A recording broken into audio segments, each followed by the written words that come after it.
Pemirsa Omah Kayu TV yang bahagia, sehat semua ya. Semoga Anda dalam keadaan baik-baik saja. Kami berdoa bagi para pemirsa yang sedang tidak dalam keadaan baik-baik saja, semoga segera lekas membaik dan bisa tersenyum dan happy-happy. Bagi pemirsa yang baru mampir di channel ini, kami ucapkan selamat datang dan selamat bergabung. Omah Kayu TV adalah channel seluk-beluk tentang budaya, cerita-cerita budaya, dan beberapa kegiatan budaya, terutama kegiatan budaya di daerah sekitar Yogyakarta. Yuk lanjut ya.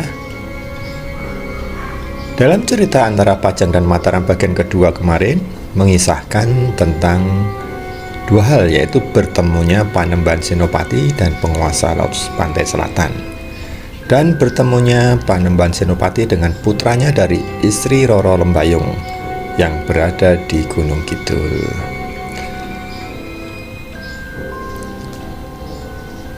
Pada bagian ketiga ini akan menceritakan kejadian tak kalah serunya dengan bagian kedua, yaitu kejadian bertemunya dengan menantu Panembahan Senopati yang bernama Ki Ageng Mangir Wonoboyo. Mari guys, kita simak cerita legenda berikut ini. Salam Omah Kayu, salam budaya, rahayu, rahayu, rahayu.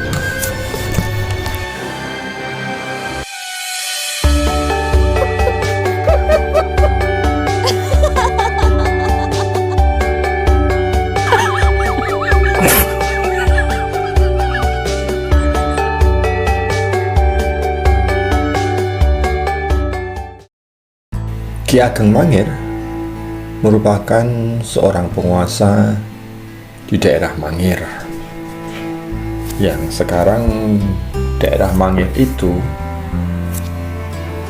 merupakan bagian dari daerah istimewa Yogyakarta, akan tetapi bagian barat ya, yaitu baratnya Kota Gede.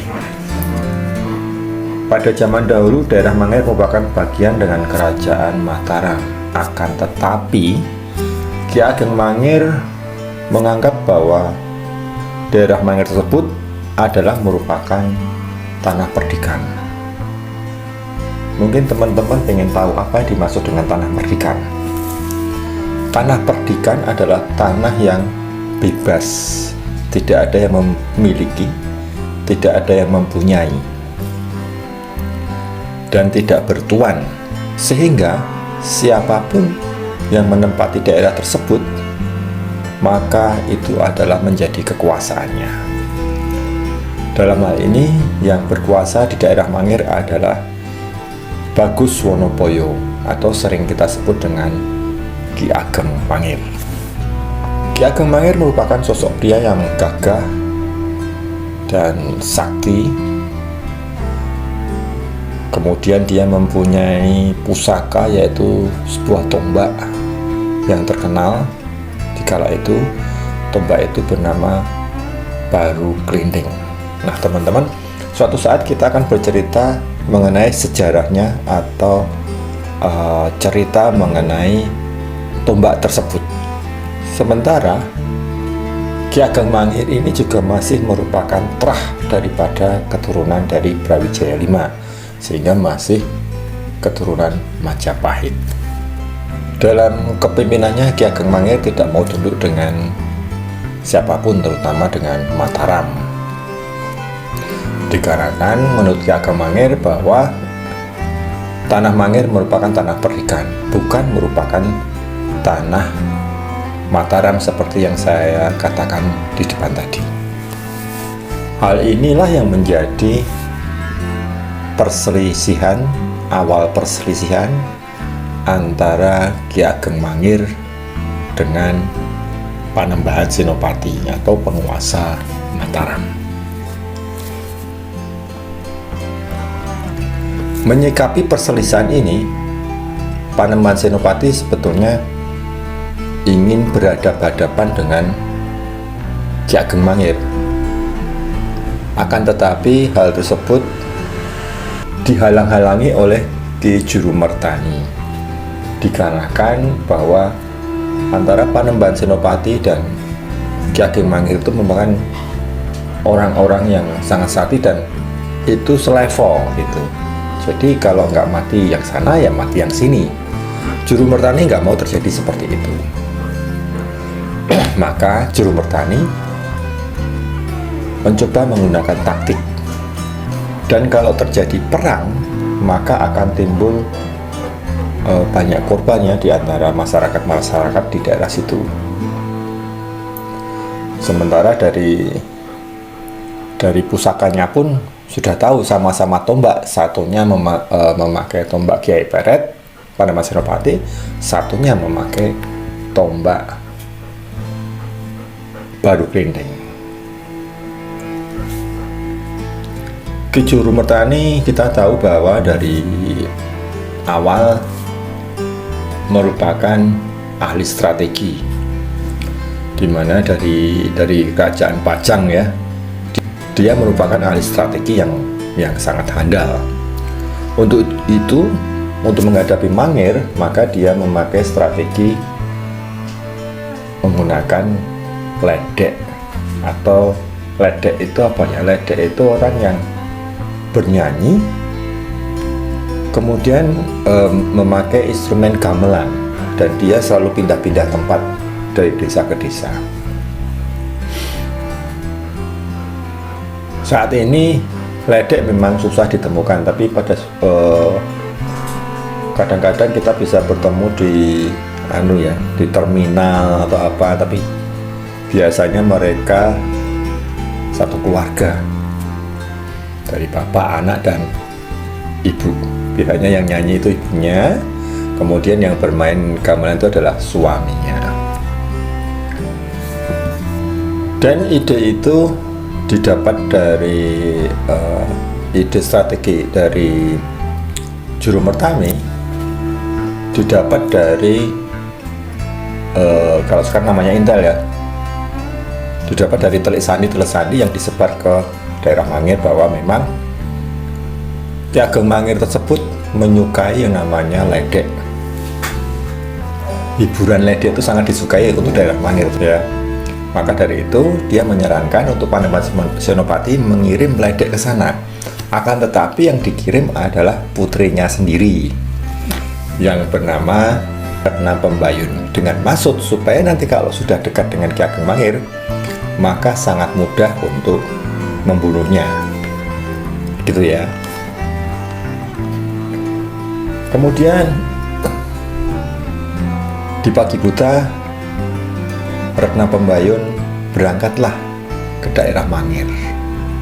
Rombongan tersebut tidak Retna Pembayun aja ya, tentunya ada pemusik-pemusiknya, di mana pemusik-pemusik itu juga prajurit-prajurit pilihan untuk melindungi Retna Pembayun. Dari Kota Gede berangkat mereka ke arah barat melewati Bantul. Kemudian dia mulai singgah di daerah sekarang bernama Kasihan. Dia mandi-mandi di situ, istirahat di situ. Di situ ada sendang. Kemudian Retna Pembayun pun mulai mandi di situ dan berpikir kalau dia pakai nama Retna Pembayun, maka yang terjadi dia akan konangan atau ketahuan. Oleh sebab itu dia harus berganti nama menjadi Kasihan, Roro Kasihan. Maka daerah tersebut kemudian setelah beberapa waktu daerah tersebut bernama Kasihan yang berada di daerah Bantul. Mungkin kalau bahasanya bukan Kasihan ya, tapi Kasihan gitu. Dalam perjalanannya Roro Kasihan selalu mampir di desa-desa yang dilewatinya untuk mengamen. Lama-kelamaan nama daripada Roro Kasihan ya, Retna Pembayun tadi, sekarang saya berganti nama menjadi Roro Kasihan. Roro Kasihan tersebut menjadi terkenal, menjadi viral, sehingga banyak pedukuhan-pedukuhan yang mengundang dia untuk menari dan menyanyi ledek tersebut.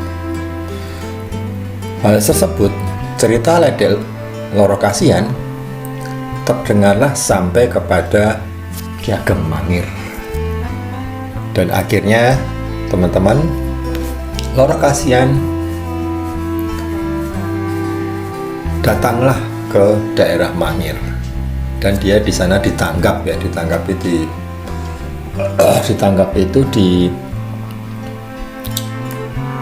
disuruh pentas gitu dan dibayar di situ. Dan di sana dia bertemu dengan Ki Ageng Mangir. Pada saat melihat Ki Ageng Mangir, Loro Kasihan sangat kagum karena Ki Ageng Mangir itu tampan sekali, gagah, tampan dan berwibawa. Begitu juga dengan Ki Ageng Mangir. Melihat kemolekan tubuh dan kecantikan dari Loro Kasihan, dia mulai tertarik. Nah teman-teman, Loro Kasihan di situ untuk ngeledek itu sampai beberapa hari, seminggu mungkin lebih ya. Dia diberikan tempat di pendopo untuk tidur di situ.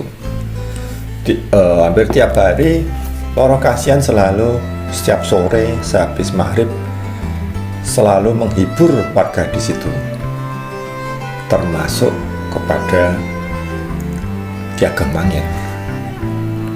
Nah, benih-benih cinta mulailah tumbuh di situ. Akhirnya karena tidak kuat hati, singkat cerita, Ki Ageng Mangir mendekati kepada Loro Kasihan, memberikan maksud bahwa Ki Ageng Mangir menyukai dan bersedia mengamini daripada Loro Kasihan. Dan Gayeng pun bersambut, teman-teman.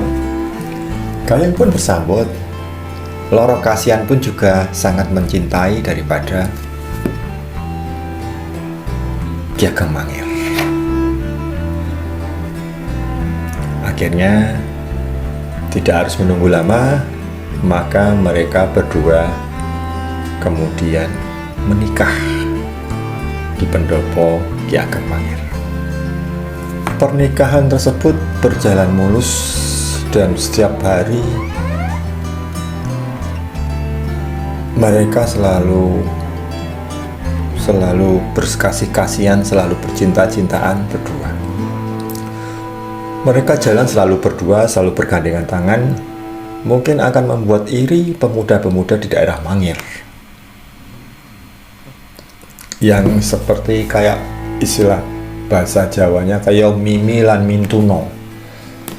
Jadi ada binatang yang di laut yang namanya mimi dan mintuno itu tidak bisa dipisahkan, dan itu selalu berdua seperti itu.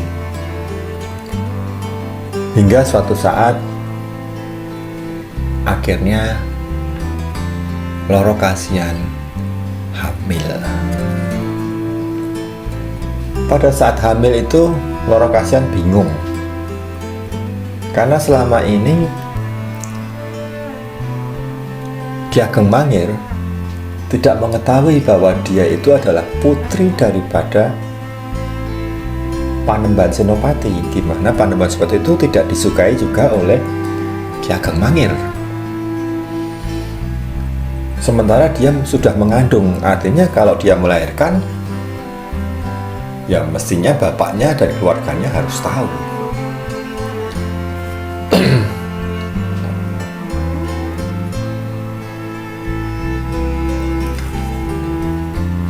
Akhirnya teman-teman,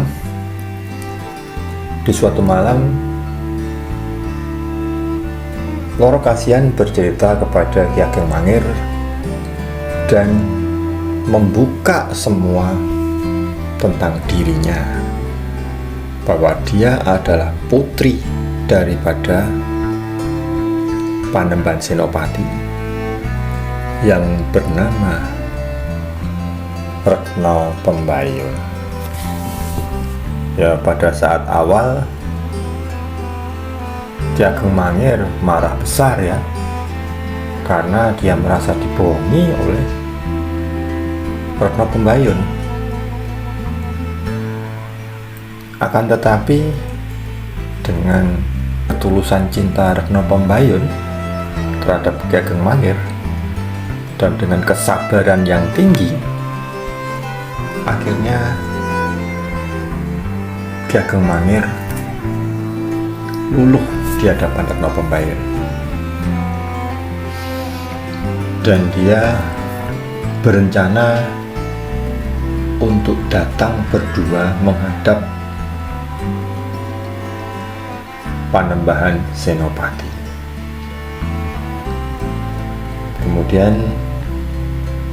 singkat cerita, mereka bersiap-siaplah menuju ke Kota Gede, Mataram.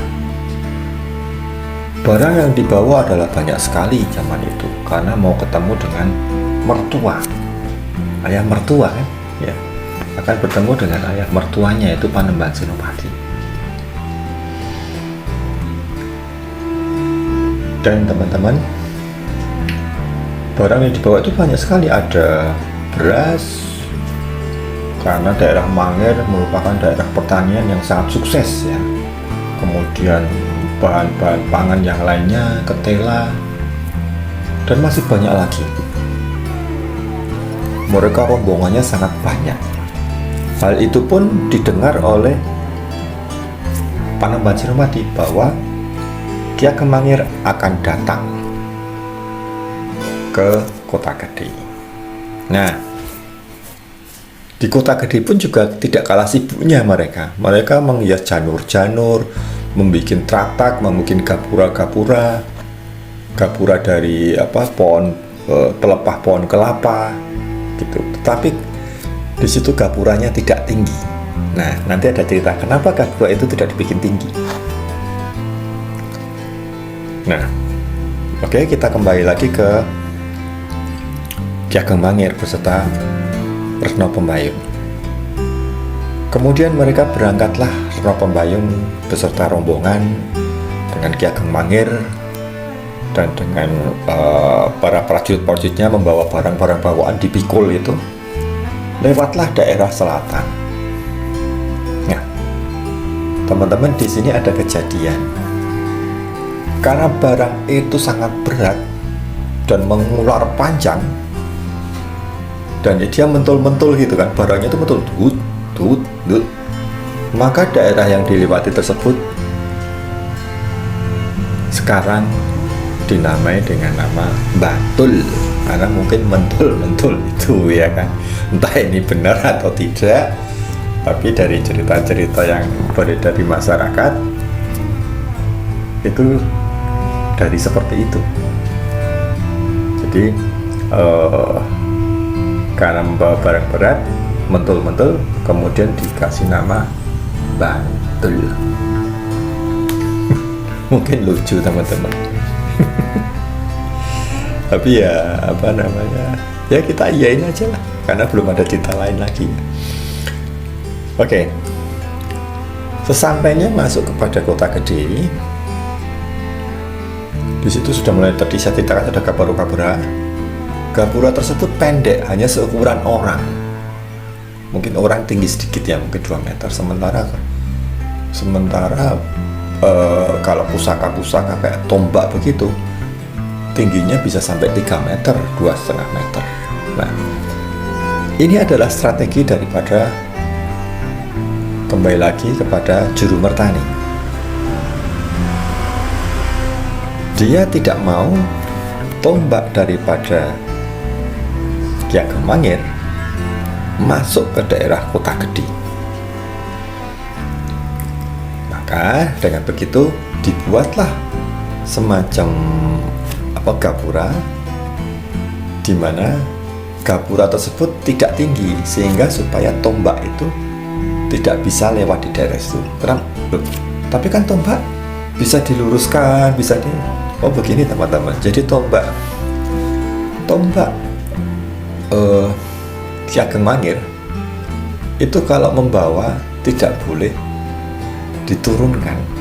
Kalau dia turun berarti dia tunduk. maka dia harus berdiri seperti ini ya, terus dibawa. Kalau dia diturunkan begini, dia itu adalah istilahnya tunduk gitu. Untuk itu tombak tidak bisa masuk dan seluruh pusaka harus dititipkan di depan. Jadi masuk kota gede itu, masuk Mataram, tidak membawa pusaka apapun. Akhirnya teman-teman, Retno Pembayun dengan Ki Ageng Mangir sampailah kepada pendopo untuk menghadap mertuanya itu Panembahan Senopati. Untuk bertemu Panembahan Senopati itu nggak seperti sekarang jalan langsung ketemu salaman, itu tidak begitu. Dari jauh harus nyembah dulu, kemudian jengkeng ya, jalan jengkeng itu jalan sambil jongkok sampai kepada singgasananya. Ya mungkin jaraknya ya lumayan jauh, tapi hal itu adalah aturan daripada kerajaan zaman dulu. Untuk masuk ke yang namanya pendopo harus jalan jengkeng sampai kepada singgasana raja. Akhirnya bertemulah Panembahan Senopati dengan Ki Ageng Mangir. Sebetulnya dua-duanya adalah musuh gitu, tapi bisa bertemu. Nah, di sini ada cerita yang sangat tragis dari beberapa serat, banyak versinya gitu ya, banyak versinya. Tapi yang saya ungkapkan di sini mengenai bertemunya Panembahan Senopati dengan Ki Ageng Mangir. Pada saat bertemu itu, Panembahan Senopati sedang duduk di singgasana, yaitu di sebuah batu yang di situ batunya bernama Watu Gilang. Ya. Kemudian saat bertemu Panembahan Senopati tersebut, dia kan harus menyembah begini kan, harus menyembah. Ki Ageng Mangir kan harus menyembah begini. Pada saat menyembah begitu kan dia menunduk pas di batunya itu.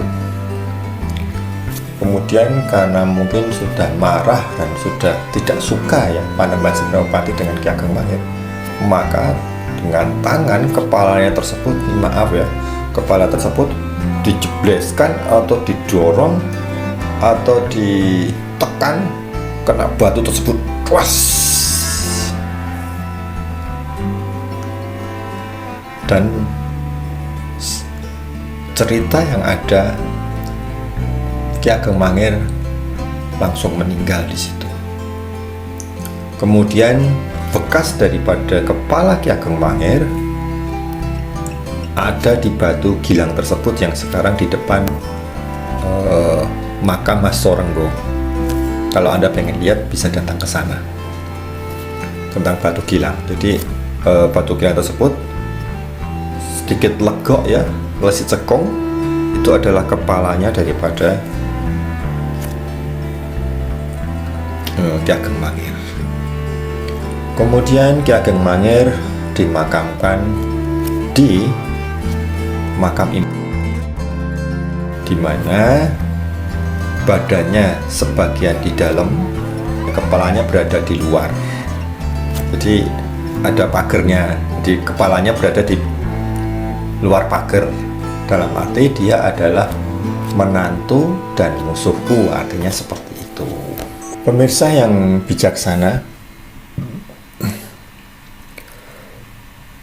sebenarnya belum bisa ditentukan secara tegas apakah kisah cinta antara Ki Ageng Mangir dengan Retno Pembayun merupakan fakta sejarah atau fiksi.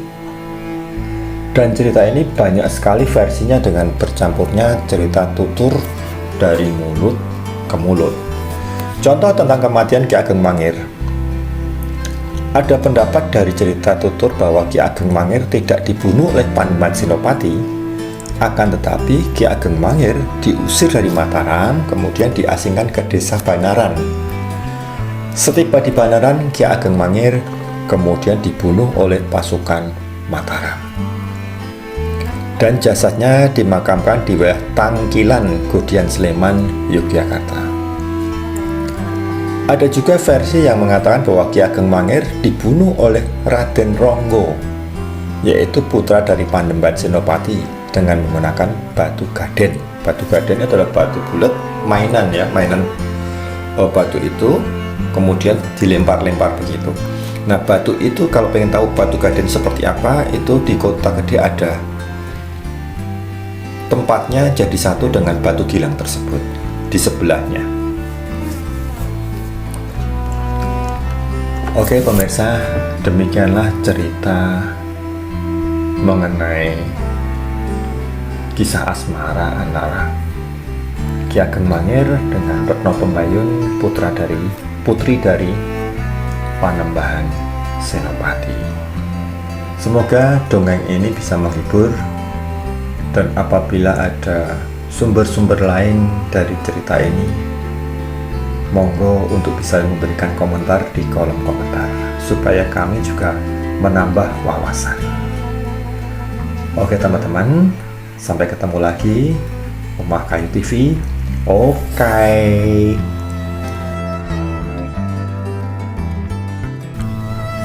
Cinta membuat lupa segalanya.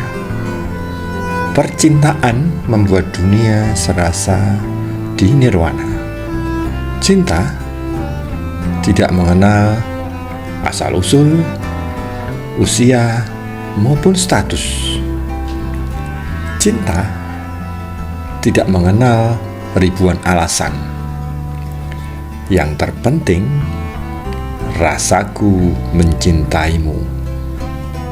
Salam Omah Kayu. Salam budaya, rahayu, rahayu, rahayu.